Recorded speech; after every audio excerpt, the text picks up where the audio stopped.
नमस्कार दोस्तों, मैं सत्येंद्र कुमार यादव आप सबके सामने उपस्थित हूँ पुनः करंट के सेशन को लेकर। कुछ दिनों तक करंट की क्लास में नहीं ले पाया क्योंकि कुछ कारणवश से मैं यहाँ पे उपस्थित नहीं था।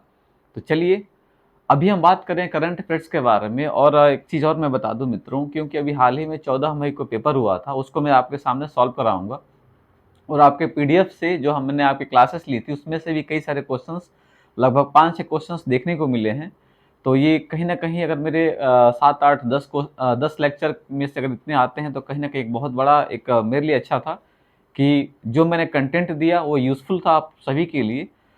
तो आप लोग मेहनत करके लगे रहिए। अभी आगे कई सारे एग्जाम्स है, जैसे झारखंड है, झारखंड पीजीटी का है। उसके बाद आपका वीडियो का री एग्ज़ाम होने वाला है। फिर आपका संभवतः बिहार सुपर टेट है। तो कहीं ना कहीं करंट अफेयर्स का रोल आपको हर जगह देखने को मिलेगा। तो आप लोग जुड़े रहिए नियमित रूप से करंट की क्लास में। और चलिए आज की करंट की हम लोग चर्चा करते हैं। ध्यान से लेक्चर को सुनिए, भरसक प्रयास करिए कि आप लोग नोट डाउन करते रहें और लेक्चर से जुड़े रहें पर डे। क्योंकि आज के करंट के सेशन में हम क्या करेंगे, कुछ पुरानी योजनाओं के बारे में भी चर्चा करेंगे जो प्रधानमंत्री नरेंद्र मोदी के प्रथम एवं दूसरे कार्यकाल में उनको लॉन्च किया गया था, उसकी भी चर्चा करेंगे। क्योंकि यहाँ से भी प्रश्न कहीं ना कहीं पूछा जा रहा है। तो हम लोग योजनाओं के साथ साथ आज का करंट भी देखेंगे। तो चलिए आज का सेशन स्टार्ट करते हैं। उम्मीद है आप सब लोग स्वस्थ होंगे। चलिए अभी हम बात करते हैं दोस्तों, अभी हम बात करते हैं वपल्ला के बारे में। वपल्ला प्रणीत भारत के 82वें ग्रैंड मास्टर बने हैं। ये कल का न्यूज़ है दोस्तों। एक 15 वर्षीय बालक जो कि भारत का 82वां ग्रैंड मास्टर बन गया है। एक्चुअल में ये एक शतरंज के खिलाड़ी हैं। कौन है मित्रों? ये शतरंज के खिलाड़ी। तो क्वेश्चन सीधे सीधे ऐसे पूछेगा, जो आप वीडियो के एग्जाम देने जा रहे हो या बिहार का या झारखंड का, मोस्टली स्पोर्ट्स से क्वेश्चन ऐसे पूछे जाते हैं। आप लोग मेरी बातों का विश्वास मानना है मानिए, नहीं मानना नहीं मानिए, लेकिन आप लोग प्रीवियस ईयर को देखिए, प्रैक्टिस सेट्स को देखिए और आपको लग जाएगा कि हाँ किस तरह के प्रश्नों को पूछा जाता है दोस्तों। क्योंकि मैं बिल्कुल हवा में बात नहीं कर रहा, ग्राउंड लेवल की सच्चाई बात कर रहा हूँ। तो आप लोग को स्पोर्ट और स्पोर्टमैन ये दोनों पता होना चाहिए कि ये कहाँ से मतलब किस खिलाड़ी, ये जो खिलाड़ी है किस खेल से जुड़ा हुआ है। इतनी जानकारी आपके पास होना चाहिए। तो चलिए हमने बात किया वो पल्ला प्रणीत के बारे में। ये क्या है, हमारे 82वें ग्रैंड मास्टर बने हैं हाल ही में। और सबसे बड़ी बात ये क्या है दोस्तों, ये एक शतरंज के खिलाड़ी हैं। क्या है ये?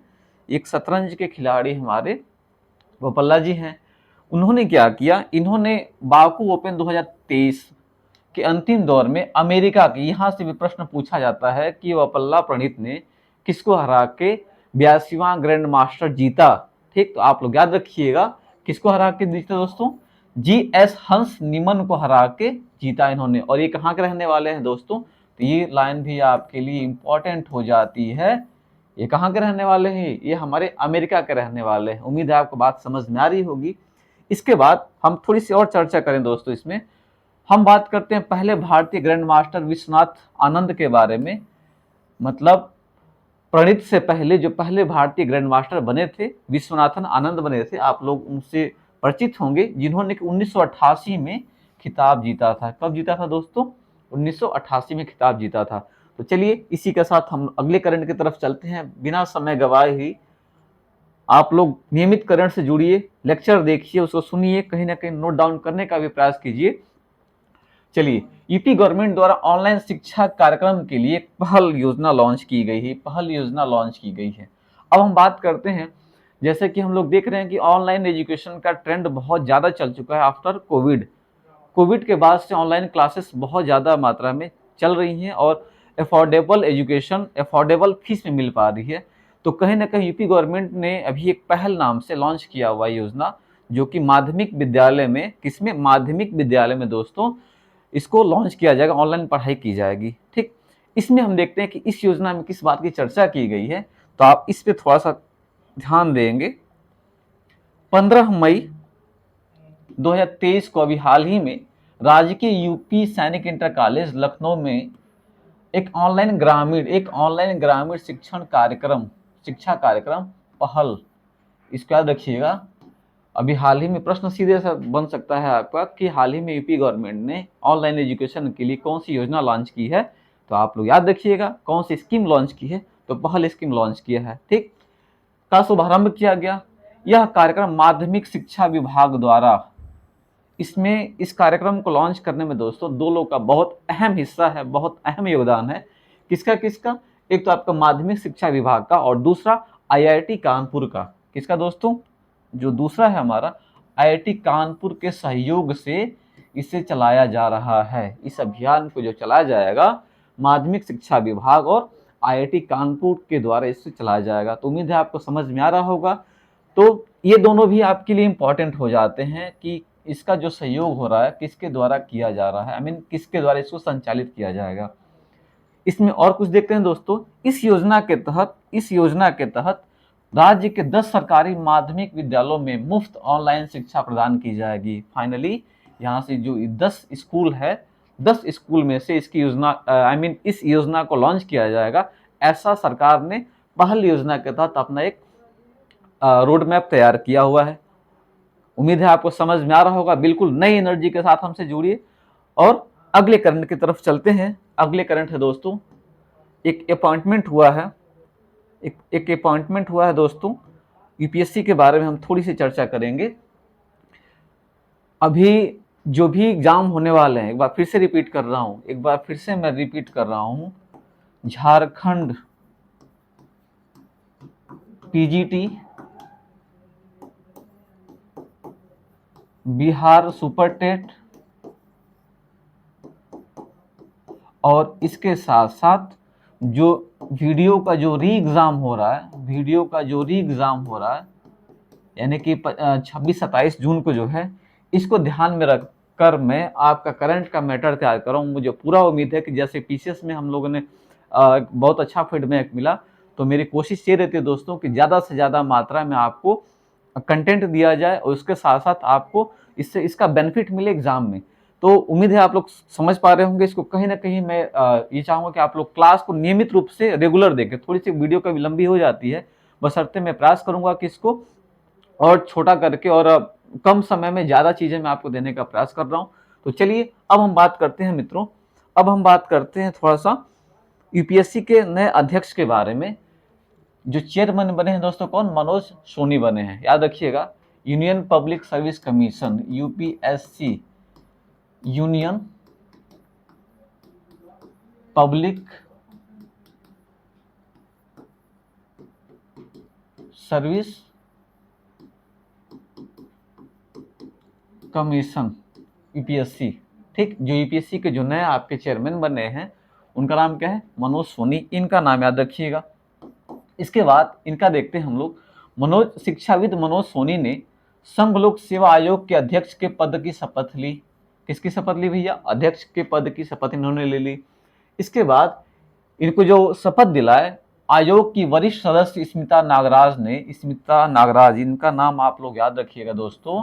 कभी कभी ये भी पूछ लेता है कि किन्होंने इनको शपथ दिलाई, और सिर्फ इसी कंटेंट में नहीं और किसी भी, जैसे मान के चलिए कि मोस्टली पूछा जाता है कि जो सीजीआई है या अन्य आपके न्यायाधीश हैं, वरिष्ठ न्यायाधीश हैं, उनको शपथ कौन दिलाता है? राज्यों के राज्य के न्यायाधीशों को शपथ कौन दिलाता है? तो शपथ के बारे में भी क्वेश्चंस कुछ पूछे जाते हैं। मेरे कहने का मतलब ये था कि यहाँ पे स्मिता नागराज भी अपने लिए इम्पोर्टेंट हैं, क्योंकि इन्होंने क्या किया? मनोज सोनी को शपथ दिलाई, और ये है क्या?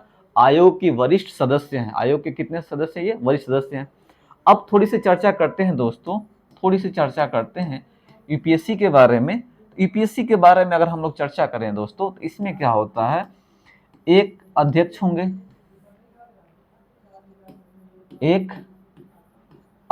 होंगे और एक अध्यक्ष के साथ हमारे कितने? 10 सदस्य हो सकते हैं। कितने? 10 सदस्य हो सकते हैं, ऐसा ये प्रावधान किया गया है। तो उम्मीद है आपको समझ में आ रहा होगा। इसमें और देखते हैं, थोड़ा सा मनोज सोनी के बारे में जानने का प्रयास करते हैं कि मनोज सोनी जी क्या हैं, इनकी चर्चा करते हैं थोड़ी बहुत। ये डॉक्टर भीमराव अंबेडकर मुक्त विश्वविद्यालय जो गुजरात में स्थित है, और महाराजा सयाजी बड़ौदा विश्वविद्यालय के क्या रह चुके हैं, ये कुलपति भी रह चुके हैं। इन्होंने जो कार्यकाल मतलब यहाँ आने से पहले जो इन्होंने सेवा दी, बाबा साहब भीमराव अम्बेडकर विश्वविद्यालय गुजरात और महाराजा सयाजी बड़ौदा विश्वविद्यालय के कुलपति रह चुके हैं। इसके बाद इन्होंने, ये लाइन बहुत इंपॉर्टेंट है, ये स्कंद भारत में, सॉरी ये स्वतंत्र भारत में, यहाँ पे स्वतंत्र है, स्वतंत्र भारत में अब तक के सबसे युवा कुलपति रहे हैं। ये आप लोग मोस्ट इंपॉर्टेंट कर लीजिएगा, बहुत ही इंपॉर्टेंट है ये। प्रश्न पूछ, देखिए हम बात करें मनोज सोनी के बारे में, क्वेश्चन तो एक ही था कि मनोज सोनी क्या है, इनको किस पद पे नियुक्त किया गया है, तो भाई यूपीएससी का चेयरमैन इनको बना दिया गया है। अब उनसे रिलेटेड भी क्वेश्चन को अगर थोड़ा सा हार्ड करना चाहे, और ऑब्वियसली हार्ड करता ही है, तो वहाँ से भी आपको थोड़ी सी उनके बारे में, उनके बैकग्राउंड के बारे में जानकारी होनी आवश्यक है। तो हमने क्या बता दिया, ये जो है स्वतंत्र भारत के सबसे युवा कुलपति रह चुके हैं। कहाँ कहाँ पे कुलपति रहे हैं इसका, तो बाबा साहब अम्बेडकर मुक्त विश्वविद्यालय गुजरात में स्थित है, और आपका सयाजी बड़ौदा विश्वविद्यालय जो है आपका बड़ौदा में स्थित है, वहाँ के कुलपति रह चुके हैं। उम्मीद है आपको समझ में आ गया होगा। अब थोड़ी सी चर्चा करते हैं, थोड़ी सी चर्चा यूपीएससी के बारे में भी कर लेते हैं। यूनियन पब्लिक सर्विस कमीशन अर्थात संघ लोक सेवा आयोग, अर्थात संघ लोक सेवा आयोग की चर्चा कर लेते हैं दोस्तों। यह एक संवैधानिक निकाय है, यह है क्या है आपका, एक संवैधानिक निकाय है। ये भी प्रश्न बहुत पूछा जाता है, खास तौर से पॉलिटी में। कोई भी संस्था का नाम दे दिया, जैसे सीएजी दे दिया, सॉरी जैसे सीसीआई दे दिया, ठीक, उसके बाद सेबी दे दिया, या कई सारे संस्था जो आपके उसको पूछ देगा कि कैसी कैसी संस्था है, तो ये संवैधानिक है, असंवैधानिक है, या एक सलाहकारी है, कुछ इस तरह के प्रश्न भी आपसे पूछे जाते हैं। तो आपको मैंने पहले ही बता दिया था कि इसमें क्या होता है, एक अध्यक्ष होते हैं, और अध्यक्ष के साथ इसमें जो अधिकतम जो संख्या हो सकती है सदस्यों की जो अधिकतम संख्या होती है दोस्तों, कितना हो सकती है, 10 हो सकती है इनकी सदस्यों की संख्या।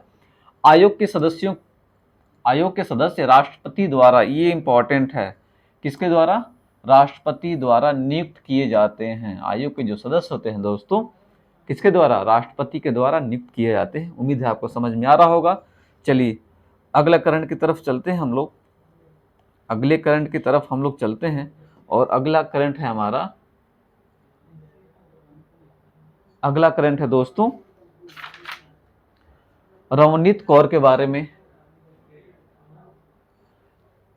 इनका पूरा नाम है रवनीत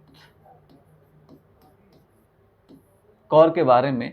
इन्होंने क्या किया, भारतीय प्रतिस्पर्धा आयोग अर्थात सीसीआई के अध्यक्ष के रूप में इनको नियुक्त कर दिया गया। अपॉइंटमेंट भी पूछा जाता है दोस्तों, तो आप लोग अपॉइंटमेंट को बिल्कुल जुबान पे रखिए, जो जो इस समय नहीं हो रही है, कहीं ना कहीं आपके लिए बहुत ही इंपॉर्टेंट होगा ये, ठीक। तो इनको क्या किया गया है, सीसीआई अर्थात भारतीय प्रतिस्पर्धा आयोग के अध्यक्ष के रूप में इनका चुनाव किया गया है। इस पद पर होने वाली, नियुक्त होने वाली पहली, भारत की पहली महिला है। इस पद पर अभी तक सारे मेल कैंडिडेट थे, लेकिन पहली फीमेल कैंडिडेट है जो कि इस पद पे कार्यरत हुई हैं।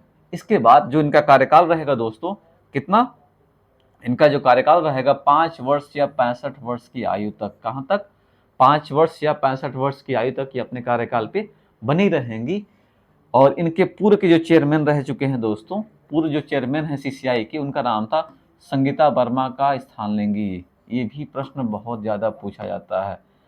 किसी की भी नियुक्ति होती है तो नियुक्ति के बाद आपको याद रखना चाहिए कि आखिर में उन्होंने किसका स्थान लिया। संस्था तो हमें याद करना ही करना होता है, लेकिन ये पता होना चाहिए आपको कि वो उनके मतलब वो किसकी जगह पे अपना किसकी जगह पे आई हैं, ठीक। तो आप लोग याद रखिएगा, संगीता वर्मा का इन्होंने स्थान लिया। इसके बाद थोड़ा सा हम बात करेंगे रवनीत कौर के बारे में। रवनीत कौर क्या है, इनकी चर्चा करते हैं। एक्चुअल में ये पंजाब सरकार के राजस्व और आपदा प्रबंधन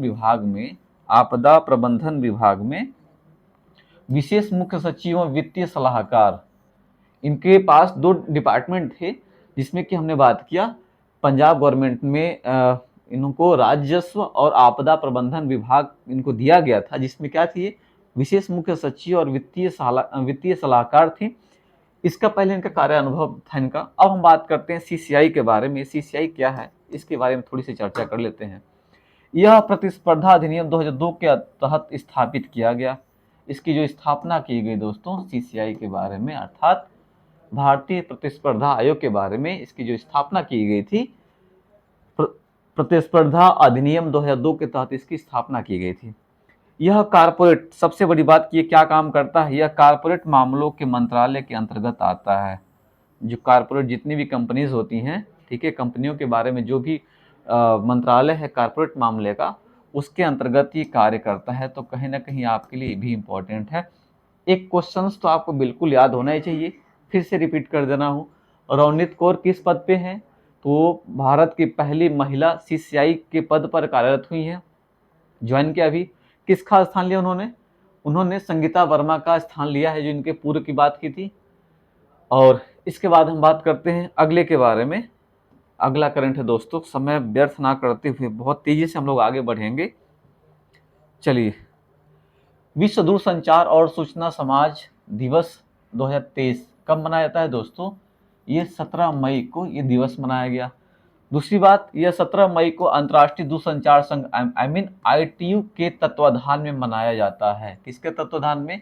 इंटरनेशनल टेलीकम्युनिकेशन यूनियन के तत्वाधान में, अर्थात ITU के तत्वाधान में, के अंतर्गत, यानी उसके देख रेख में ये हम लोग मनाते हैं हर साल। विश्व दूरसंचार और सूचना समाज सूचना समाज दिवस प्रत्येक वर्ष 17 मई को हम लोग मनाते हैं। तो दिवस भी आप लोग को थोड़ा सा याद करके रखना है दोस्तों।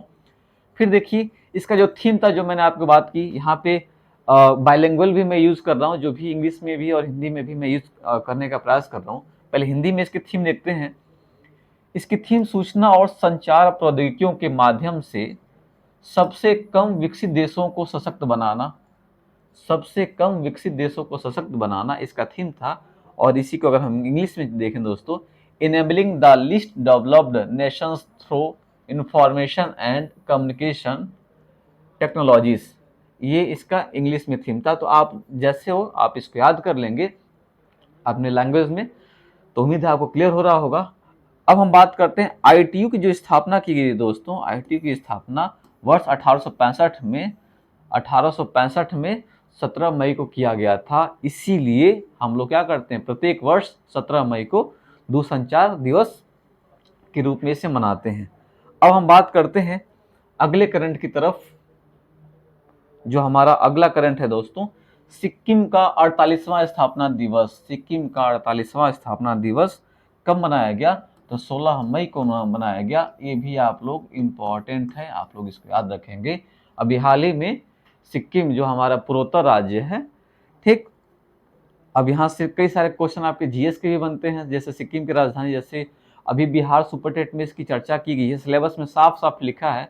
जनरल अवेयरनेस से भी आपके पास क्वेश्चन होंगे। जनरल अवेयरनेस का मतलब जो सामान्य जागरूकता है, उससे भी आपके पास प्रश्न होंगे। जैसे स्टेट कैपिटल हुए, कंट्री कैपिटल हुए, फिर आप करेंसी हुए, वहाँ से भी आपको मतलब एक जानकारी आपके एटमॉस्फेयर के आसपास जो भी घटित हो रहा है आपके ब्रेन में होना चाहिए। वहाँ से प्रश्न पूछा जा सकता है और ऑब्वियसली वहाँ से पूछेगा।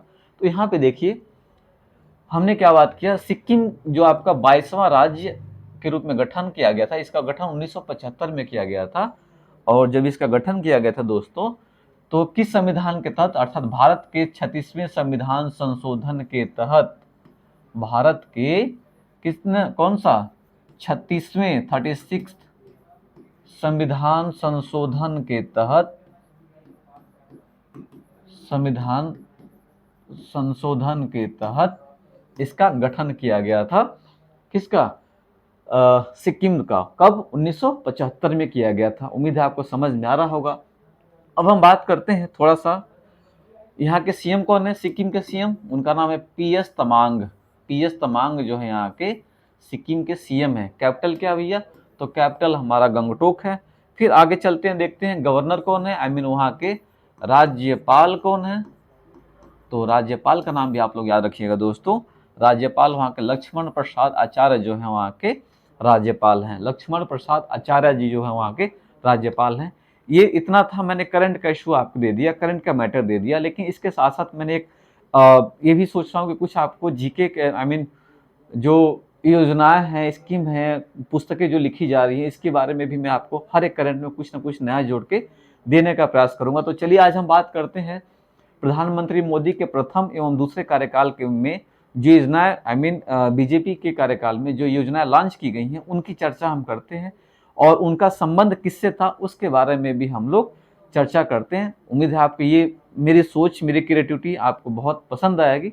जैसा भी आपको क्लास लगे आप लोग जरूर कमेंट सेक्शन में आप हमें बताएं, उसके बाद आपका और नोट्स बनाते रहें। फिलहाल चलिए हम बात करते हैं हम, चलिए ये हमने प्रधानमंत्री कौशल विकास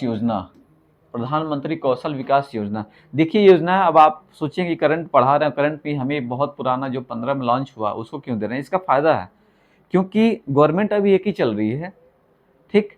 प्रधानमंत्री माननीय मोदी जी के द्वारा प्रथम कार्यकाल और दूसरे कार्यकाल में जो प्रथम कार्यकाल में योजना लॉन्च की गई उनका क्या क्या उसमें बदलाव हो रहा है उसके बारे में थोड़ा सा हमें देखना होगा। तो आपको सिर्फ यहाँ पे याद रखना होगा योजना का नाम, कब स्टार्ट किया गया, क्योंकि ये पुराना होने वाला करंट नहीं है, ये मतलब पुराना होने वाला करंट नहीं है, आपसे कभी भी पूछा जा सकता है। तो आप लोग याद रखिएगा, मैं फटाफट इसका लिख के बता देता हूँ आपको।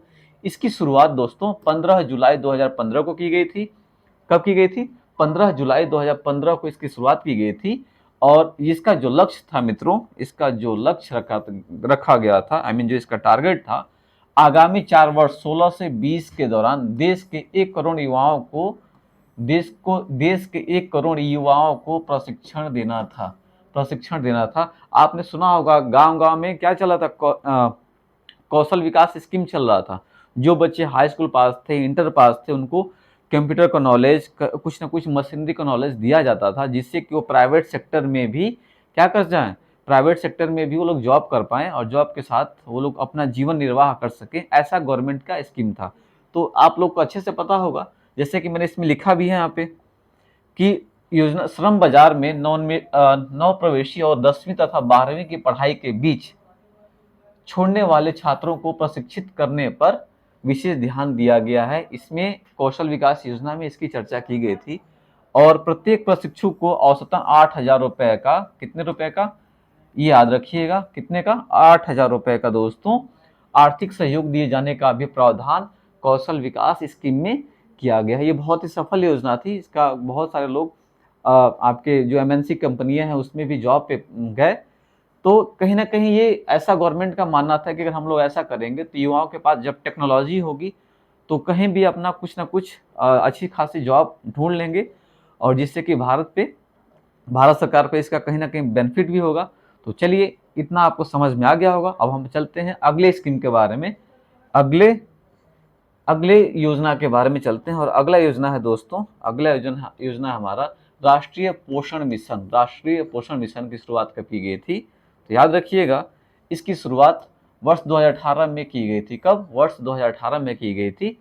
वर्ष 2018 में किसकी? राष्ट्रीय पोषण मिशन की शुरुआत की गई थी। इसका साफ साफ मकसद ये है कि हमें कितना डाइट मिल पा रहा है, और उसके बारे में इसका जो मिशन था दोस्तों, ठिगनेपन, अल्प पोषण तथा जन्म के समय कम वजन के बच्चों में प्रत्येक 2% वार्षिक की दर में कमी लाना था। मतलब जो ऐसे बच्चे जो रोगी हैं, सीधे सीधे बात आप समझिए, जिनका वजन कम हो, ब्लड कम हो, ठीक है, या कुछ किसी न किसी बीमारी से ग्रसित हो, वैसे में इस योजना में साफ साफ कहा गया था, जो इसका टारगेट रखा गया था कि हमें क्या करना होगा, हमें 2% की कमी लानी होगी। इसके बाद एनीमिया अर्थात रक्त अल्पता, आपने नाम सुना होगा, तो खासतौर से महिलाओं में बहुत ज़्यादा होता है। इसके संदर्भ में रक्त अल्पता अर्थात एनीमिया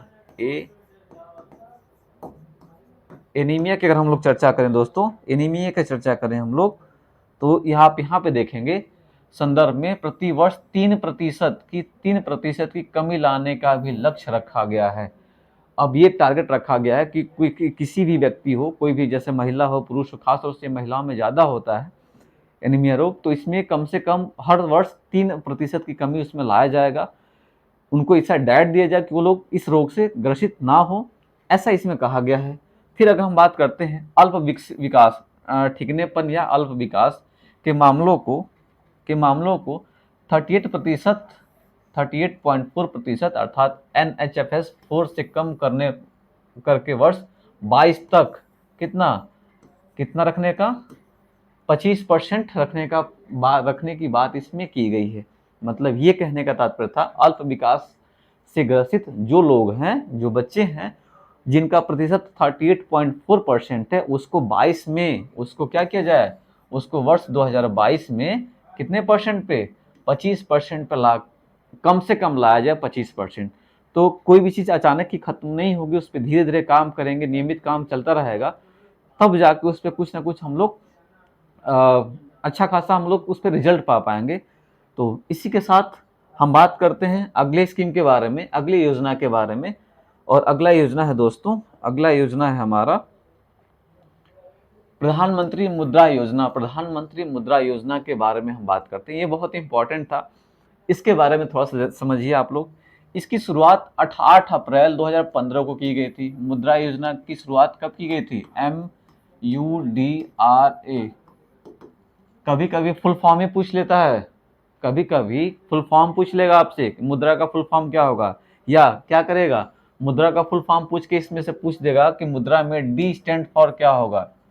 ये छोटे छोटे ऐसे क्वेश्चंस आप जब प्रैक्टिस सेट करेंगे या प्रीवियस ईयर क्वेश्चन को देखेंगे तो मुझे बताने की जरूरत नहीं होगी कि मैं कहाँ से बता रहा हूँ, मैं वहीं से बता रहा हूँ, क्योंकि पढ़ाने से पहले प्रैक्टिस की जाती है और ऑलरेडी हम कंपटीशन से जुड़े हुए हैं, तब मैं आपको इतनी गहराई की बात आपको बता पा रहा हूँ।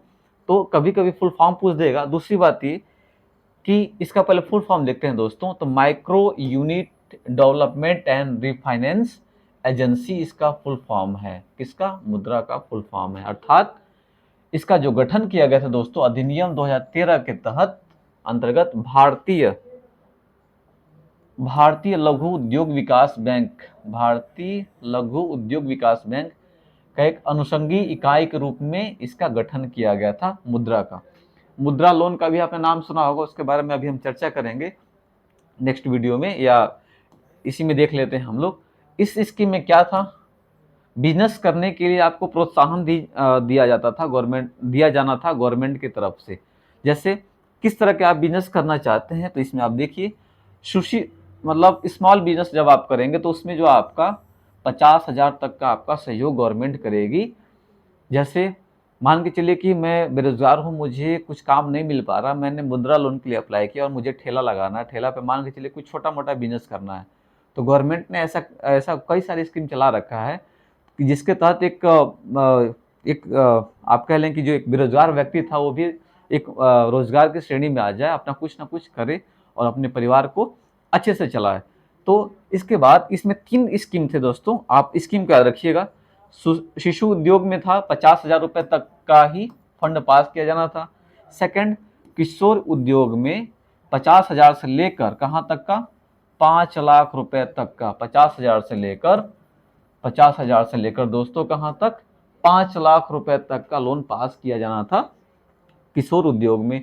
और इसी के साथ थोड़ा सा मैं और बता दूं आपको, तरुण उद्योग में 5 लाख से 10 लाख तक के बीच का लोन पास किया जाता था। तो इसमें 3 चीजों की चर्चा की गई है, शिशु, किशोर और तरुण। इसमें आपसे प्रश्न पूछा जा सकता है, इनफैक्ट पूछता ही है कि इसमें जो राशि है, राशि को भी आप लोग याद रखेंगे कि शिशु में कितने राशि तक का, 50,000 तक का, किशोर में कितना 50,000 से 5 लाख तक का आपको लोन दिया जा सकता है। उसके बाद आपका तरुण में 5 लाख से 10 लाख रुपए तक का आपका लोनिंग किया जा सकता है, ऐसा इस स्कीम में कहा गया है। फिर अगले करंट की तरफ चलते हैं, अगले स्कीम की तरफ चलते हैं, बहुत तेजी से बढ़ते हुए हम लोग। और अगला है हमारा दोस्तों प्रधानमंत्री आवास योजना शहरी। प्रधानमंत्री आवास योजना शहरी, जो शहरी क्षेत्र में रहने वाले लोग हैं उनको आवास के बारे में इसमें कहा गया है। ये इसकी जो शुरुआत की गई थी वर्ष 2015 में 25 जून को की गई थी। इसकी शुरुआत कब किया गया था? 2025 में की गई थी। और जो इसका लक्ष्य था दोस्तों, जो इसका टारगेट था, वर्ष 22 तक शहरी गरीबों को आवास उपलब्ध कराना। वर्ष 2022 तक इसका जो टारगेट था दोस्तों, वर्ष 2022 तक शहरी लोगों को आवास उपलब्ध कराना था। इस स्कीम में कहा गया था। तो उम्मीद है आपको समझ में आ रहा होगा अच्छे से। अगले करंट की तरफ चर्चा करते हैं दोस्तों, और अगला करंट है हमारा startup India. Startup India government ने बहुत बढ़ चढ़ के इसको आगे बढ़ाने का प्रयास किया, लेकिन अनफॉर्चुनेटली कोविड के आ जाने से कई सारे स्टार्टअप हमारे बर्बाद हो गए, कई सारे लोग रोड पे आ गए, क्योंकि 2 साल पूरा का पूरा बिजनेस हमारा चौपट हो गया कोविड-19 की वजह से। तो स्टार्टअप भी एक स्कीम चलाई गई थी, इसमें हम चर्चा करते हैं दोस्तों। इसकी जो शुरुआत की गई थी 15 अगस्त 2015 को इसकी घोषणा की गई थी, जबकि इसका जो स्टार्ट किया गया था 16 जनवरी 2016 से इसका शुभारंभ किया गया था। आप लोग याद रखिएगा, 15 अगस्त 2015 को इसकी घोषणा की गई थी प्रधानमंत्री मोदी के द्वारा, और इसका जो स्टार्ट किया गया था वो 16 जनवरी 2016 से कर दिया गया था। अब हम बात करते हैं इसका जो मेन लक्ष्य, देखिए नॉनमेश, मतलब आपको कुछ ना कुछ आप इंफ्रास्ट्रक्चर से जुड़े हुए काम करना था, तथा इंफ्रास्ट्रक्चर को बढ़ावा देना, और उसके साथ साथ कारोबार की शुरुआत हेतु अनुकूल वातावरण का सृजन देना। इनके मतलब साफ साफ ये है कि अगर आप बिजनेस करना चाहते हैं तो गवर्नमेंट आपके साथ है। जो भी जितना भी आपको चीज़ें चाहिए, जैसे लाइसेंस चाहिए, और जितनी हो सके उतना मात्रा में आपको जैसा बिजनेस होगा उसके हिसाब से गवर्नमेंट फंड भी प्रोवाइड कर रही थी। तो ऐसा मानना था ये बहुत अच्छा स्कीम था, लेकिन इसमें जो हमारा पैंडेमिक आया उसमें बहुत ज़्यादा हमारे स्टार्टअप्स बंद हो गए इंडिया के, और इंडिया की इकोनॉमी को बहुत जोर का धक्का लगा। तो ऐसा इसमें कहा गया था। फिलहाल हम लोग आगे बात करते हैं दोस्तों, और अगला है हमारा प्रधानमंत्री वय वंदना योजना। प्रधानमंत्री वय वंदना योजना की चर्चा करते हैं। इसमें देखिए किस बात की चर्चा की गई है। इस योजना का शुभारंभ 21 जुलाई 2017 को किया गया था।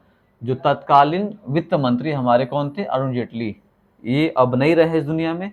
वित्त मंत्री अरुण जेटली के द्वारा इसका शुभारंभ किया गया था। किसका? प्रधानमंत्री वय वंदना योजना का। अब इसमें स्कीम देखिए, इसमें क्या क्या प्रावधान थे, क्या क्या बातें कही गई थी। यह 60 वर्ष या उससे अधिक आयु के वरिष्ठ नागरिकों हेतु एक पेंशन योजना है।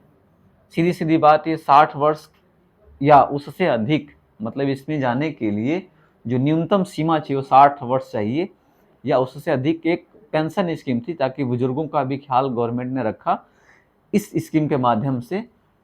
प्रारंभ में यह 1 वर्ष के लिए ही थी। इसको स्टार्ट में एक ट्रायल के रूप में इसको लॉन्च किया गया था, सिर्फ 1 साल के लिए। लेकिन क्या गया था दोस्तों, अब देखिए इसे 31 मार्च 2023 तक के लिए बढ़ा दिया गया। 31 मार्च 2023 तक के बढ़ा दिया गया, और 31 मार्च अभी हाल ही में बीता है, 2023 चल ही रहा है। इसीलिए आपको थोड़ा सा कुछ स्कीम्स को देखना चाहिए कि कब ये स्टार्ट हुआ, कब खत्म हो रहा है, क्या इसका है क्या नहीं है। अब ये हाल ही में करंट का क्वेश्चन बन गया। प्रश्न पूछ देगा कि किस योजना का कार्यकाल अभी हाल ही में समाप्त हुआ है, या डेट भी दे सकता है आपसे। तो आपको हर तरह से एक्टिव रहना है। तो आप लोग याद रखिएगा, इसकी शुरुआत किसने की थी? अरुण जेटली साहब ने की थी, और इसको पहले 1 साल के लिए किया गया था। दूसरी बार इसका जो टाइम पीरियड बढ़ा के 31 मार्च 2023 तक के लिए इसका टाइम कर दिया गया। उम्मीद है आपको समझ में आ रहा होगा। इसके साथ इसका जो संचालन होगा दोस्तों, भारतीय जीवन बीमा निगम अर्थात LIC, life insurance corporation of India, LIC के द्वारा life insurance corporation of India के तहत इस स्कीम का संचालन किया जाना था। तो चलिए अब हम बात करते हैं अगला करंट बागी बलिया के बारे में। प्रधानमंत्री उज्ज्वला योजना आपका कहाँ से शुरू किया गया था? तो यह शुरू किया गया था दोस्तों हमारे जिले बलिया से स्टार्ट किया गया था। ठीक है, इसकी शुरुआत 1 मई 2016 को बलिया जिले से किया गया था। बलिया जिला कहाँ पे आपका? उत्तर प्रदेश में है। इसका जो टारगेट था, जो गरीबी रेखा से नीचे जीवन यापन करने वाले निर्धन परिवारों को स्वच्छ ईंधन अर्थात LPG उपलब्ध कराना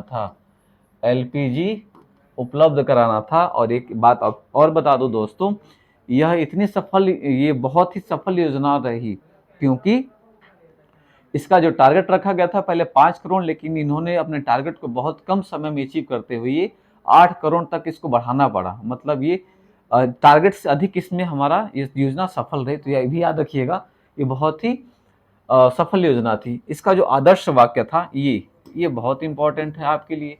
आदर्श वाक्य, स्वच्छ ईंधन बेहतर जीवन, स्वच्छ ईंधन बेहतर जीवन। अब गांव में कोई चूल्हे पे खाना नहीं बनाना चाहता, और चूल्हे पे जैसे हम लोग ईंधन का प्रयोग करते हैं, तो आपने पढ़ा भी होगा, क्योंकि अगर हम लोग लकड़ियों को जलाते हैं या कुछ कोयला वगैरह का दहन करते हैं, तो उससे बहुत ज़्यादा मात्रा में रासायनिक गैसेस निकलती हैं, जैसे CO हुआ, CO2 हुआ, उसके बाद SO2 हुआ, कई सारे गैसेस निकलती हैं, जिससे कि वातावरण हमारा क्लाइमेट कहीं ना कहीं दूषित होता है। तो इसी से बचने के लिए, इसी से निजात पाने के लिए माननीय प्रधानमंत्री मोदी जी द्वारा पहले इसको बलिया में लॉन्च किया गया। लेकिन इसका जो 2.0 था दोस्तों, अब इसको जरा देखिए, 10 अगस्त 2021 को ये पहली योजना थी, उज्ज्वला योजना 1.0 आप ऐसे कह सकते हैं। लेकिन इसका जो 2.0 था, मोदी जी द्वारा वीडियो कॉन्फ्रेंसिंग के माध्यम से यूपी के महोबा जिले में उज्ज्वला योजना के दूसरे चरण अर्थात उज्ज्वला योजना 2.0 की शुरुआत की। तो यहाँ दो प्रश्न बहुत ही इंपॉर्टेंट बन रहा है, जो कि मैं आपको बताने जा रहा हूँ। पहला, यहाँ पे फिजिकली बलिया में आकर इन्होंने इस योजना का शुभारंभ किया। कब? 1 मई जो लेबर डे है, 1 मई को हम लोग लेबर डे भी मनाते हैं, आप लोग याद रखिएगा। 1 मई को हम लोग लेबर डे मनाते हैं। लेबर डे के दिन ही माननीय प्रधानमंत्री मोदी जी ने इस योजना का शुभारंभ किया। लेकिन जो उज्ज्वला योजना 2.0 का इन्होंने जो उद्घाटन किया, वो वीडियो कॉन्फ्रेंसिंग के तहत, और कहाँ से किया गया था, याद रखिएगा कहाँ से, तो यूपी का एक महोबा जिला है, वहाँ से इन्होंने इसका 2.0 स्टार्ट किया गया था। उम्मीद है आपको समझ में आ रहा होगा और अच्छे से समझ में आ रहा होगा। तो चलिए आगे हम बात करते हैं फसल योजना के बारे में। और ये मेरी पहल आपको बहुत अच्छी लग रही होगी, जैसा भी हो आप लोग कमेंट सेक्शन में दे, क्योंकि कहीं ना कहीं बहुत इंपॉर्टेंट है। हमारे करंट के साथ साथ इसको भी हमें लेकर चलना होगा, तभी हम कुछ ना कुछ कर पाएंगे और ज़्यादा से ज़्यादा क्वेश्चंस को हम लोग पेपर में सॉल्व कर पाएंगे। प्रधानमंत्री फसल बीमा योजना चलाने के पीछे सबसे बड़ा राज क्या है, इसकी चर्चा करते हैं। एक्चुअल में हमारा क्लाइमेट बहुत ज़्यादा मात्रा में हीट हो रहा है, सब जानते हैं। जब बारिश होनी चाहिए तब बारिश हो नहीं रही है, और जब बारिश नहीं होनी चाहिए तब बहुत ज़्यादा बारिश हो रही है। मतलब सारी चीज़ें एक अस्त व्यस्त हो चुकी हैं। इसमें सबसे ज़्यादा नुकसान होता है दोस्तों किसानों का। किसान बेचारा किसान क्रेडिट कार्ड अर्थात KCC पे लोन उठा के, क्या करता है, खेती करता है। और जब फसल काटने की बात आती है, उस समय कुछ ऐसी नेचुरल डिजास्टर आ जाता है, प्राकृतिक आपदा आ जाती है, जिससे कि उसकी फसल बर्बाद हो जाती है। इससे निजात पाने के लिए, किसान को ज़्यादा नुकसान ना हो, उसकी पूरी पूंजी ब्लॉक ना हो जाए, हमारे प्रधानमंत्री मोदी जी द्वारा प्रधानमंत्री PM फसल बीमा योजना को लॉन्च किया गया था। इस योजना में थोड़ा सा हम देखेंगे बहुत डीपली, और बहुत इंपॉर्टेंट है ये, आप लोग याद रखिएगा। इसमें क्या कहा गया था दोस्तों, थोड़ा सा इसकी चर्चा मैं कर दूं आपसे। फसल बीमा योजना का जो स्टार्ट किया गया था 13 जनवरी 2016 को किया गया था, ये इंपॉर्टेंट है। खरीफ फसल वर्ष, इसका जो स्टार्ट हुआ था खरीफ वर्ष 2016 से किया गया था, प्रभावी हुआ था। किसानों के द्वारा, अब यहाँ पे देखिए, किसानों के द्वारा देय प्रीमियम राशि खरीफ फसल पर कितना, 2.0%, रबी फसल पर 1.5%, और वाणिज्यिक अर्थात जो कॉमर्शियल फसल है, जैसे आप ककड़ी या बागवानी जो चीज़ें हैं, उस पर 5% तक क्या किया गया था, जो प्रीमियम की बात कही गई थी इस योजना में। अगर हम लोग कोई भी जो आप कह सकते हैं जो इंटरेस्ट रेट की बात की गई थी इस योजना में, खरीफ के लिए 2%, रबी के लिए 1.5%, और जो वाणिज्यिक या बागवानी फसलें हैं उस पर 5% रहने का इसमें टारगेट इस योजना के तहत रखा गया था। उम्मीद है आपको समझ में आ रहा होगा, अच्छे से आ रहा होगा। तो चलिए अगले स्कीम की बात करते हैं, समय व्यर्थ ना करते हुए। अगला स्कीम है मृदा स्वास्थ्य कार्ड योजना, सॉइल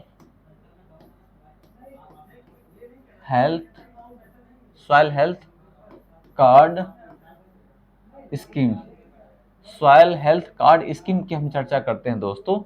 इसमें क्या किया गया था, इसकी जो शुरुआत थी, इसकी शुरुआत 19 फरवरी 2015 को पीएम मोदी द्वारा राजस्थान के सूरतगढ़, कहाँ पे, राजस्थान के सूरतगढ़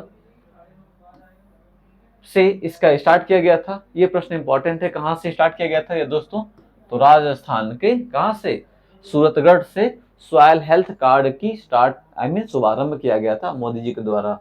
फिर इसमें और क्या बातें कही गई थी, मोदी जी ने स्वस्थ धरा खेत हरा का नारा भी दिया। ये जो नारा दिया था इन्होंने, स्वस्थ धरा खेत हरा, मतलब अगर सॉइल अच्छी रहेगी, फर्टाइल रहेगी, उपजाऊ रहेगी, तो ज्यादा से ज्यादा मात्रा में हम प्रोडक्शन कर पाएंगे।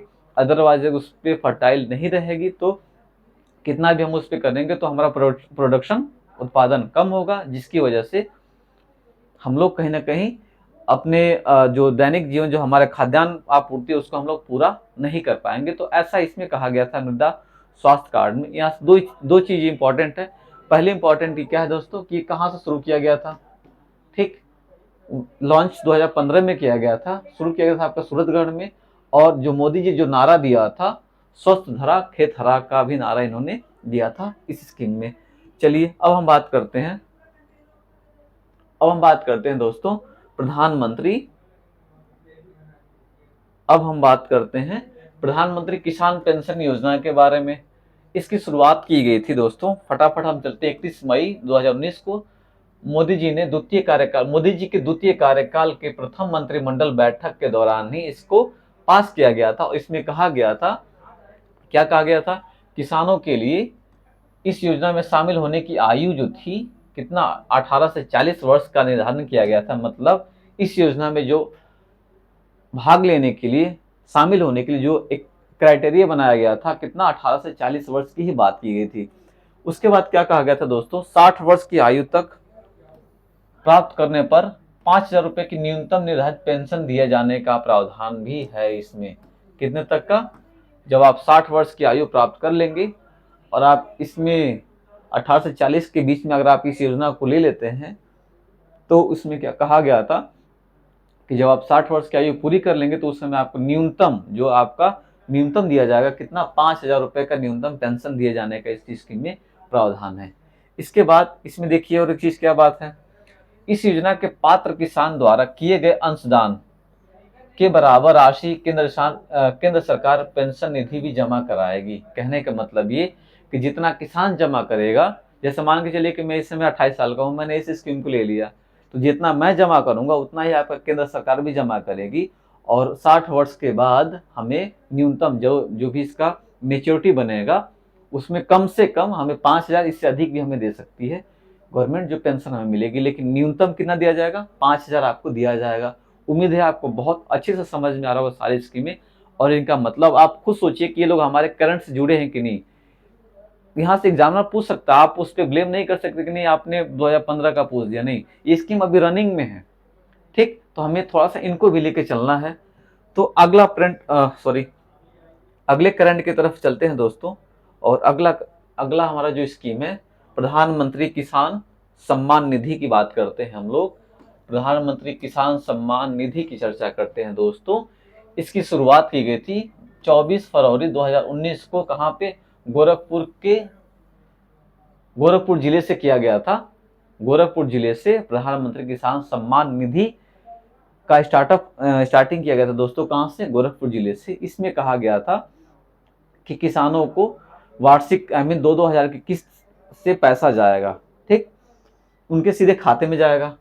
और कितना दिया जाएगा, प्रति वर्ष 6,000 रुपए के, कितना दोस्तों, प्रति वर्ष 6,000 रुपए की आर्थिक सहायता आधार से जुड़े बैंक खातों में प्रत्यक्ष 4 माह के 3 किस्तों में 2,000 रुपए की उपलब्ध कराई जा रही है। मतलब सीधी सीधी बात ये था इसमें कि यहाँ पे जो पैसा दिया जाएगा, प्रति वर्ष 6,000 रुपये दिया जाएगा, हर 4 महीने पे 2-2 हजार रुपये की किस्त, 2-2 हजार करके इसका पैसा किसानों के डायरेक्ट जो आधार लिंक बैंक अकाउंट है उसमें भेजा जाएगा।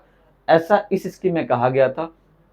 फिलहाल अगले स्कीम की तरफ चलते हैं और अगला योजना है दोस्तों प्रधानमंत्री मातृ वंदना योजना। प्रधानमंत्री मातृ वंदना योजना की चर्चा करते हैं। इसमें किस बार की चर्चा है? इसका स्टार्ट हुआ था दोस्तों 1 जनवरी 2017 से। योजना के तहत गर्भवती महिलाओं तथा स्तनपान कराने वाली माताओं के प्रथम बच्चे के जन्म पर, जो भी महिलाएं पहली बार माता बन रही हैं, उनके प्रथम बच्चे के जन्म पर संबंधित जरूरतों को पूरा करने हेतु 5,000 रुपए की नगद राशि प्रदान की जा रही है इस योजना के तहत, और अभी भी ये योजना चल रही है। याद रखिएगा, अभी कोई योजना बंद नहीं हुई है, जो जितने भी अभी मैं बता रहा हूँ। ठीक, तो इसमें आपने देखा कि कितना दिया जाएगा दोस्तों, 5,000 रुपए की राशि उनको, बच्चों को, उनके पेरेंट्स को दी जाएगी, ताकि जो बेसिक नीड्स है वो पूरा कर सके। इसके बाद आगे चलते हैं हम लोग अटल पेंशन योजना। अटल पेंशन योजना के बारे में थोड़ी चर्चा कर लेते हैं। ऑलरेडी मैंने इस पेंशन को ले रखा हुआ है। यह भी 1 जून 2015 को स्टार्ट की गई थी, पूर्व की स्वावलंबन योजना का विलय कर। मतलब ये इस योजना के पहले एक योजना चल रही थी, स्वावलंबन योजना, ये याद रखिएगा। स्वावलंबन योजना का विलय इसी में अटल पेंशन अर्थात APY अटल पेंशन योजना में कर दिया गया था। इसकी स्टार्ट मैंने आपको बता दिया। इसमें क्या बात किया गया था दोस्तों, इसमें कहा गया था कि जो निजी क्षेत्र में कार्यरत असंगठित गरीब कामगारों को सामाजिक सुरक्षा प्रदान करना था।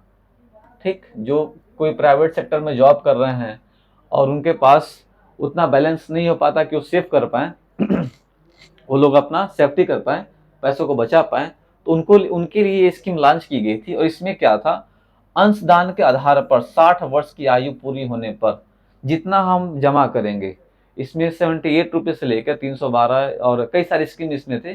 फिलहाल मैंने 78 का ले रखा था, अभी भी चल रहा है, ये हर महीने कट जाता है 78 रुपये। अंशदान के आधार पर 60 वर्ष की आयु पूरी होने पर 1,000 से 5,000 के बीच पेंशन, 1,000 से 5,000 के बीच का पेंशन का प्रावधान इसमें किया गया था। तो आप लोग समझ गए होंगे कि इसमें किस बात की चर्चा की गई थी।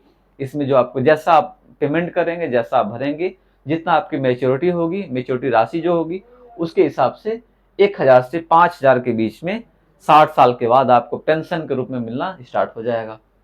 अब देखिए, इसके लिए पात्रता क्या थी, जो ज्वाइन करने की क्राइटेरिया क्या था, 18 से 40 वर्ष की आयु के सभी बैंक खाता धारक मतलब इसके पात्र थे। जो भी लोग 18 से 40 साल के हैं और उनके पास खुद का अपना बैंक अकाउंट है, वो सभी लोग इसके लिए पात्र थे। तो ऐसा इस स्कीम में कहा गया था। फिर हम बात करते हैं दोस्तों,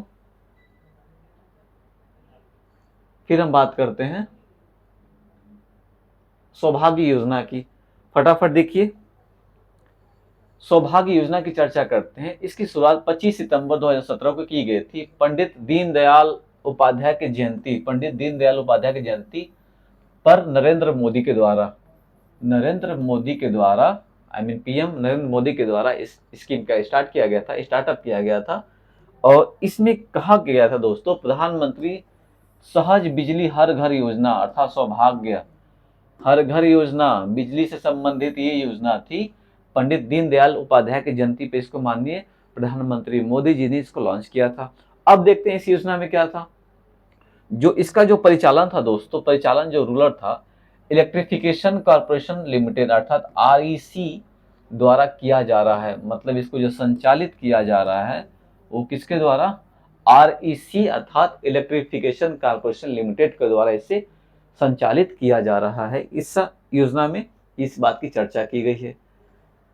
फिर अगले करंट की तरफ, अगले स्कीम की तरफ चलते हैं, उसको भी देखिए।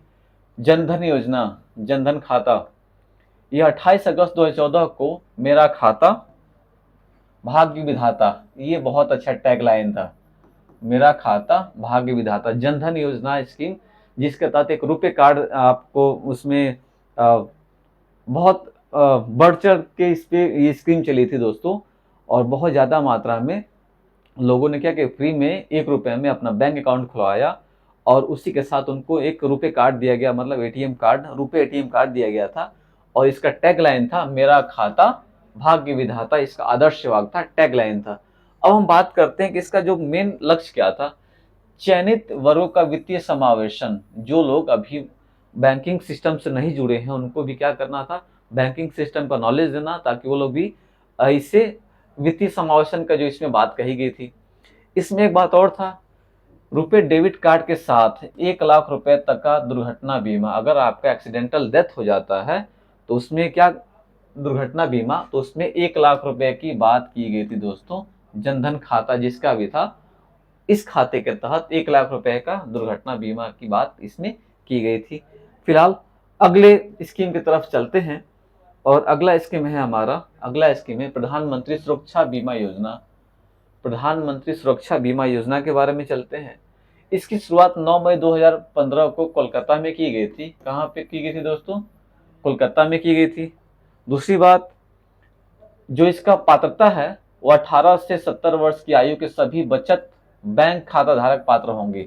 मतलब सीधे सीधे बात यह था, जिसकी भी एज 18 से 70 है, कितनी, 18 से 70 वर्ष जिसकी एज है, प्लस इसके साथ साथ उनके पास क्या हो, सेविंग अकाउंट हो, सेविंग अकाउंट हो, मतलब बचत खाता हो, ये इसके पात्र होंगे। इसमें किस बात की चर्चा की गई दोस्तों, थोड़ा सा उसको भी देखें। प्रीमियम राशि 20 रुपये प्रति वर्ष, कितने, 20 रुपये प्रति वर्ष स्वतः भुगतान प्रणाली के माध्यम से किए जाएंगे। मतलब अपने अकाउंट में पैसा रखिए, 20 रुपये हर साल अपने आप वो कट जाएगा। तो ऐसा इस योजना में बात की गई थी। इसके बाद इसमें दुर्घटना, मृत्यु की अथवा पूर्ण अपंगता, मतलब आपका अगर एक्सीडेंट हो जाता है, आप डेथ कर जाते हैं, या आपका बॉडी डिसेबल हो जाता है पूर्ण, मतलब आप अच्छे से घायल हो जाते हैं, उसमें 2 लाख रुपए का आंशिक अपंगता एवं 1 लाख रुपए घायल होने पर आपको दिया जाएगा।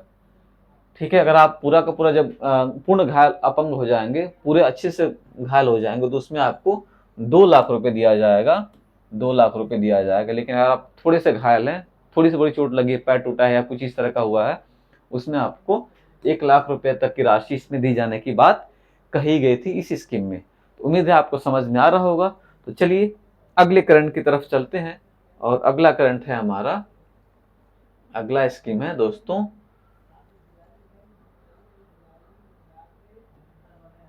चलिए प्रधानमंत्री जीवन ज्योति योजना। इसका भी स्टार्ट 9 मई 2015 किया गया था। इसके बाद 18 से 50 वर्ष की आयु के सभी व्यक्ति, 18 से 50 वर्ष की आयु सभी व्यक्ति इसमें शामिल थे। इसकी जो प्रीमियम राशि थी, प्रीमियम राशि कितना, 436 रुपए है। जोखिम कवरेज कितना है भैया, तो इसमें 2 लाख रुपए जो है इसके जोखिम कवरेज की बात कही गई इस स्कीम में, प्रधानमंत्री जीवन ज्योति योजना में। इसमें आप स्कीम याद रखिए। फिलहाल अगले अगले तरफ चलते हैं, अगले करंट की तरफ, अगले स्कीम की तरफ, बिना समय गवाए। चलिए फिर ई नेशनल एग्रीकल्चर मार्केट, ई नाम, ये बहुत जरूरी था, ये बहुत जरूरी था। जो बिचौलिए हैं, किसान और मार्केट के बीच के जो बिचौलिए हैं, उसके निस्तारण के लिए, निवारण के लिए ये स्कीम बहुत जरूरी थी। इसको मैं आपको अच्छे से डिटेल से समझा रहा हूँ, थोड़ा समझने का प्रयास कीजिएगा। ई नेशनल एग्रीकल्चर मार्केट अर्थात ई नाम, इसको ई एन ए एम के नाम से भी जाना जाता है। इसमें किस बात की चर्चा की गई थी दोस्तों, इसकी शुरुआत 14 अप्रैल 2016 को पीएम मोदी जी द्वारा राष्ट्रीय कृषि बाजार के लिए, राष्ट्रीय कृषि बाजार के लिए ई ट्रेडिंग प्लेटफॉर्म ई नाम, ई ट्रेडिंग प्लेटफॉर्म ई नाम का शुभारंभ किया गया था।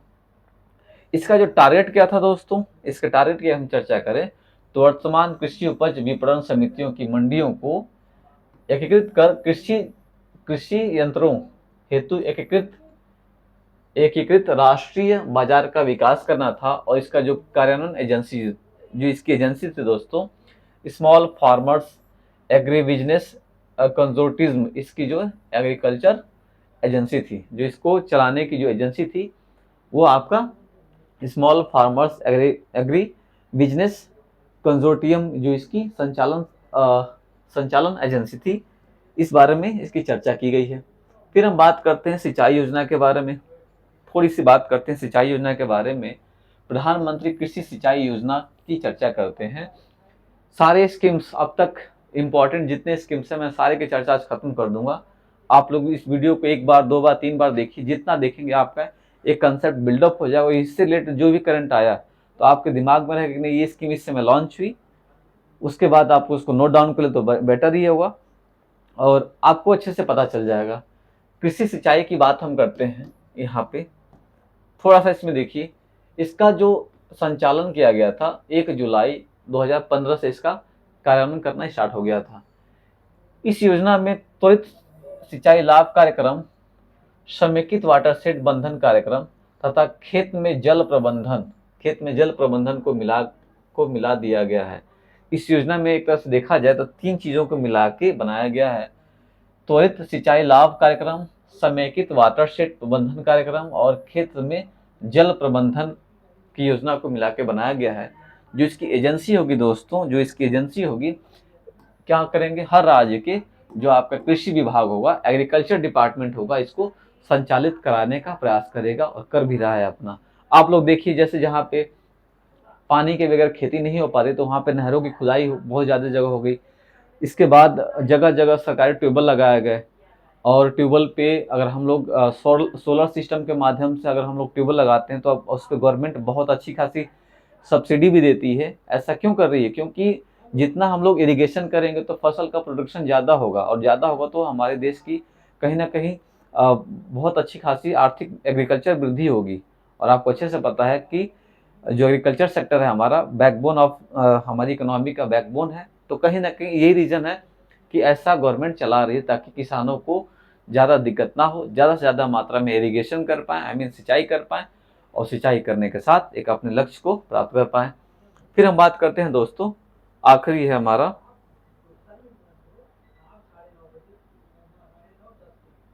चलिए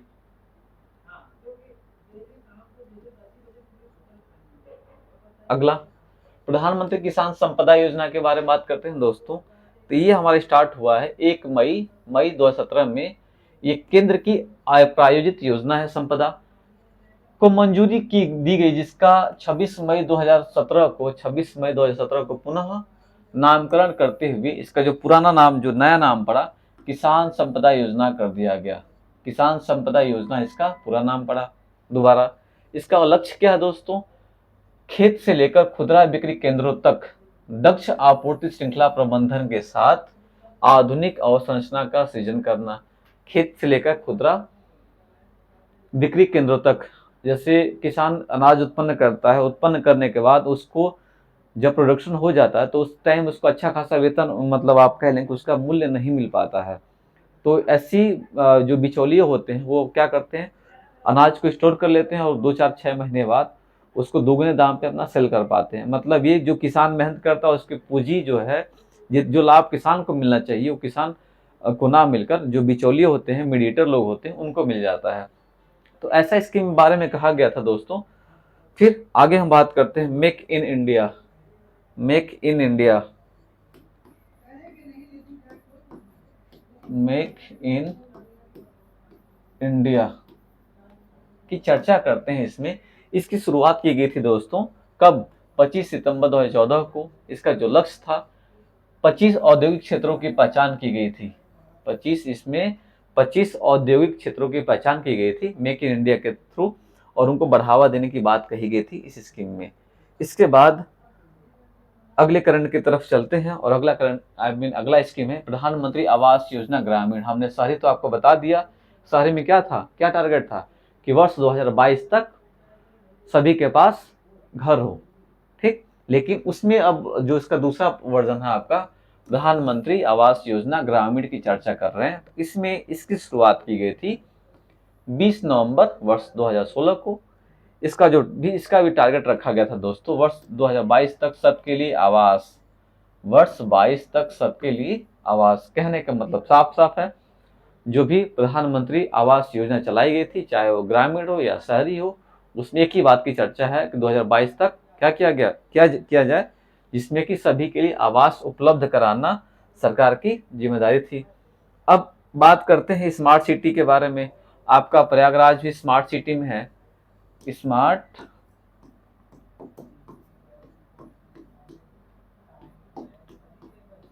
सिटी के बारे में चर्चा करते हैं। तो इसकी शुरुआत की गई थी दोस्तों कब? 25 जून 2015 को की गई थी इसकी शुरुआत। याद रखिएगा, स्मार्ट सिटी का शुभारंभ किया गया था 25 जून 2015 को किया गया था। फिर अगले स्कीम की तरफ चलते हैं, स्वच्छ भारत मिशन। स्वच्छ भारत मिशन की बात करते हैं दोस्तों, ये भी बहुत ही बढ़ चढ़ के इस स्कीम को लॉन्च किया गया था और ये कहीं ना कहीं अपने आप में सफल भी रही।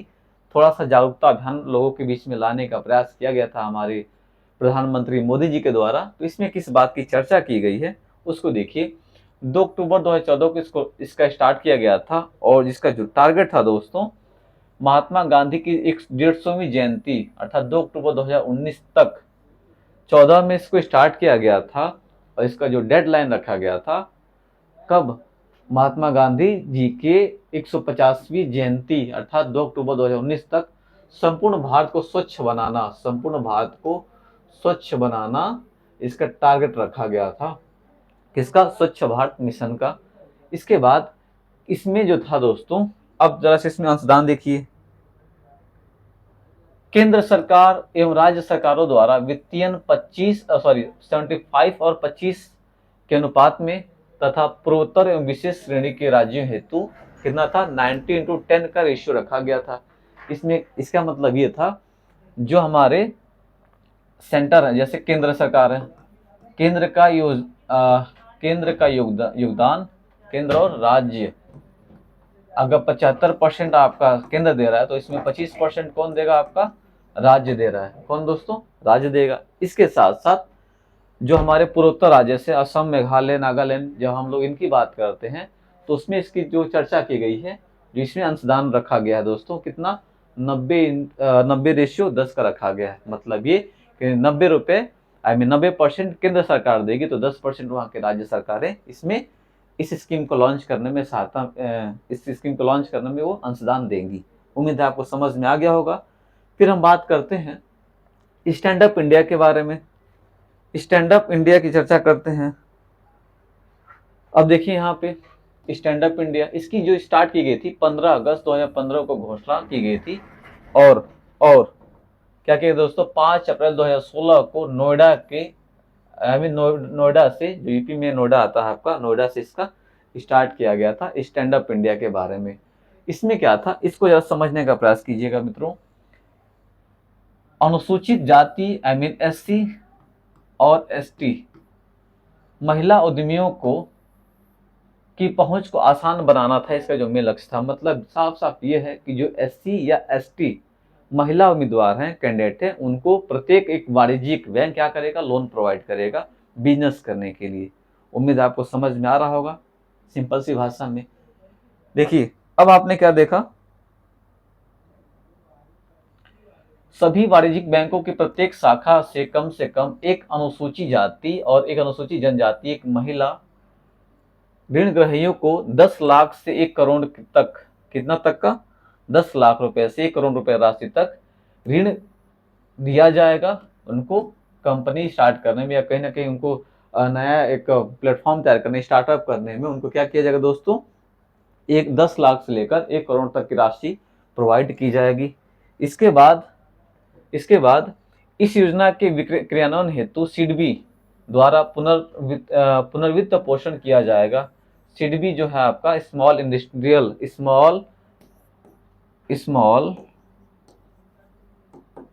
इंडस्ट्रियल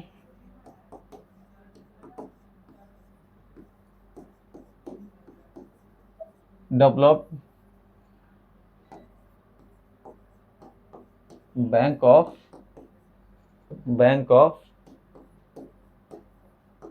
इंडिया, ठीक। तो इसको पुनर्वित्त पोषण किया जाएगा सिडबी के द्वारा। किसके द्वारा दोस्तों? सिडबी के द्वारा।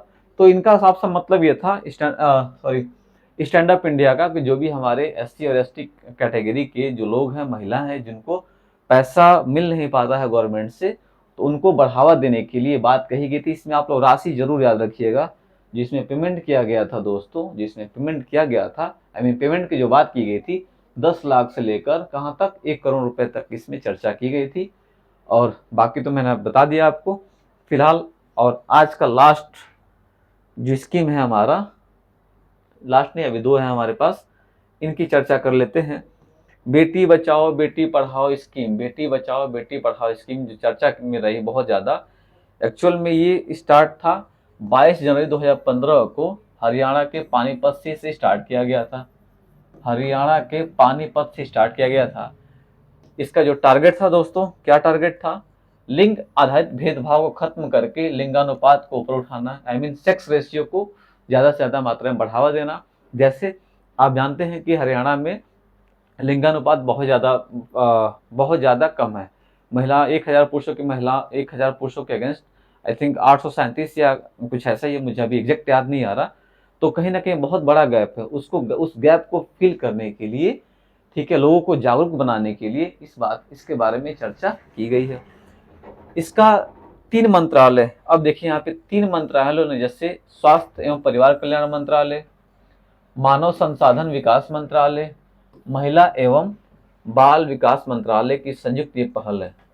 यह आपकी 3 मंत्रालय जो है इसमें कार्यरत हैं। वह फिर से बता रहा हूँ, आप लोग ध्यान रखिएगा। स्वास्थ्य एवं परिवार कल्याण मंत्रालय, मानव संसाधन विकास मंत्रालय और महिला एवं बाल विकास मंत्रालय की संयुक्त पहल है। और फाइनली जो आज का मेरा लास्ट है, जो लास्ट स्कीम की हम लोग चर्चा कर रहे हैं दोस्तों, उसके बारे में थोड़ा सा देखिए आप लोग। उदय योजना, उदय योजना के बारे में, उज्जवल डिस्कॉम इंश्योरेंस योजना, उदय UDAY अर्थात उज्जवल UDAY उज्जवल डिस्कॉम इंश्योरेंस योजना की चर्चा करते हैं। इसकी शुरुआत की गई थी कब? इसकी शुरुआत मित्रों 20 नवंबर 2015 को किया गया था, जिसका टारगेट था बिजली वितरण कंपनियों जैसे डिस्कॉम को वित्तीय सुधार एवं पुनरुत्थान। और इसके साथ साथ इसका जो कार्यान्वयन कौन करेगा? तो हमारा ऊर्जा मंत्रालय इसका कार्यान्वयन करेगा। तो ये रहा दोस्तों आज की क्लास, उम्मीद है आपको बहुत पसंद आई होगी। इसमें हमने करंट के साथ साथ जो जितने भी अब तक स्कीम थी माननीय प्रधानमंत्री मोदी जी के प्रथम कार्यकाल और दूसरे कार्यकाल की जो भी हमने चर्चा की थी, इसमें हमने कर दिया। तो आज के लिए सिर्फ इतना ही। उम्मीद है आप लोग स्वस्थ होंगे, अच्छे से लगे होंगे। नमस्कार, जय हिंद।